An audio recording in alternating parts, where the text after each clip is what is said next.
एक गैसीय सिस्टम जो है, गैसीय निकाय, उस पर ऊष्मागतिकी के प्रथम नियम को परिभाषित करेंगे और फिर ऊष्मागतिकी के प्रथम नियम की सहायता से हम ऊष्मागतिकी में किए गए कार्य और मेयर के सूत्र की तरफ को बढ़ेंगे। तो ऊष्मागतिकी का प्रथम नियम क्या होता है? तो अक्सर लोग ये कहते हैं कि ऊष्मा को ना तो उत्पन्न किया जा सकता है और ना ही बढ़ाया जा सकता है, बल्कि ऊष्मा को एक रूप से दूसरे रूप में परिवर्तित किया जा सकता है। तो लोग इसी को ऊष्मागतिकी का प्रथम नियम कहते हैं। लेकिन अगर इसको थोड़ा सा रूप को बदल के और विस्तार से बताया जाए तो ऊष्मागतिकी का नियम क्या है, उसे जानने की भरपूर कोशिश कीजिए। तो देखिए, मैंने एक सिलेंडर लिया और इस सिलेंडर में किसी एक गैस को बंद कर दिया है, तो जाहिर सी बात है कि इसके अंदर जितने भी मॉलिक्यूल्स होंगे या जितने भी अणु होंगे वो सब गैस के ही होंगे। ये गैसीय निकाय हो गया।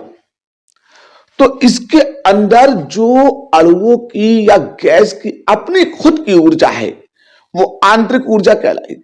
क्या कहलाएगी? आंतरिक ऊर्जा कहलाएगी। अब मैंने इसमें यहां पर किसी एक, ठीक है,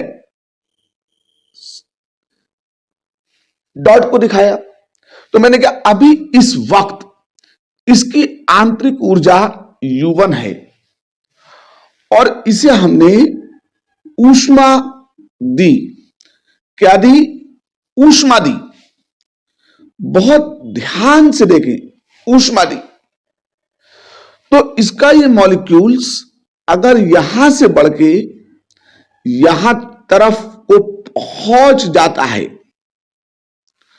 तो जाहिर सी बात है कि इसकी आंतरिक ऊर्जा में क्या हुआ होगा? परिवर्तन हुआ होगा। और जब इसकी आंतरिक ऊर्जा में परिवर्तन हुआ है और ये एक जगह से हटके दूसरी जगह पे गया है, तो इस बीच में वर्क डन यानी कि कार्य भी किया गया है। तो हमने कहा यहां पर इसकी आंतरिक ऊर्जा U2 है, तो इस जगह से इस जगह तक आंतरिक ऊर्जा में परिवर्तन DU हो गया और किया गया इस बीच में कार्य W हो गया। तो ऊष्मागतिकी का जो प्रथम नियम है वो किस तरफ हमें इशारा करता है उसकी तरफ देखें।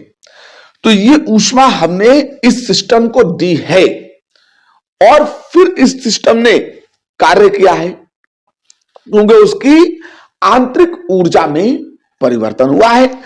तो उस वक्त में निकाय को दी गई ऊष्मा जो आपने दी है उसकी मात्रा और निकाय ने जो कार्य किया है वो उनका जो अंतर आएगा उसकी वजह से निकाय की आंतरिक ऊर्जा में परिवर्तन होगा। तो ये आपका जो कहलाता है फर्स्ट लॉ ऑफ थर्मोडायनामिक्स कहलाता है।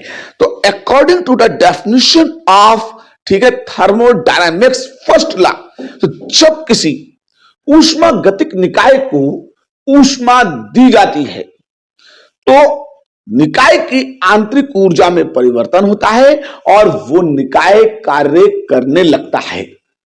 जब किसी ऊष्मागतिक निकाय को ऊष्मा दी जाती है तो निकाय की आंतरिक ऊर्जा में परिवर्तन होता है और वो निकाय कार्य करने लगता है।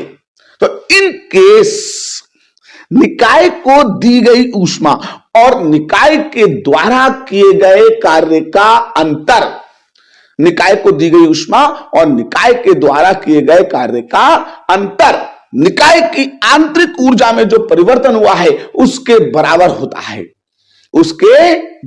है, तो यह है ऊष्मागतिकी का प्रथम नियम। ठीक है, फिर सुनिए एक बार, जब किसी ऊष्मागतिक निकाय को ऊष्मा दी जाती है तो वो निकाय कार्य करने लगता है और उसकी आंतरिक ऊर्जा में परिवर्तन होता है।